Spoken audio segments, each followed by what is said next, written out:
Hello everyone and welcome back to our channel exploring with Hiya. আজকে আমরা অনেক দিন পর চলে এসেছি সল্টলেকের করিমস রেস্টুরেন্টে।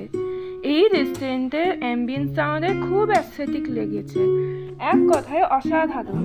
আমরা অর্ডার করে নিয়েছিলাম মালাই টিক্কা কাবাব, মালাই শিক কাবাব আর বিরিয়ানি। দেখতেই দেখতে আমাদের মালাই টিক্কা কাবাব চলে এসেছে।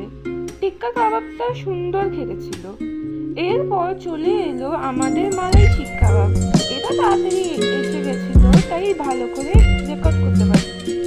তারপর আমাদের মাটন বিরিয়ানি, একটা স্পেশাল আর একটা নর্মাল মাটন বিরিয়ানি।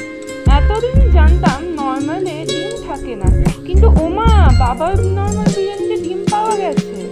আর লাস্টে আমরা ফিরনি অর্ডার করলাম। ফিরনি আমার ফেভারিট, আর কোনো মোগলাই রেস্টুরেন্টে আমরা অর্ডার করি। আজকের খাবার ফ্যান্টাস্টিক ছিল। বিরিয়ানিটা যে খুব ভালো লেগেছে তা না, ইন্ডিয়া আর আমিনিয়া রেস্টুরেন্টের বিরিয়ানিটা বেশি ভালো লাগে। চলো আজকের ভিডিওটা এইটুকুনি, আর আমাদের চ্যানেলকে লাইক, শেয়ার আর সাবস্ক্রাইব করতে ভুলে যেও না। বাই।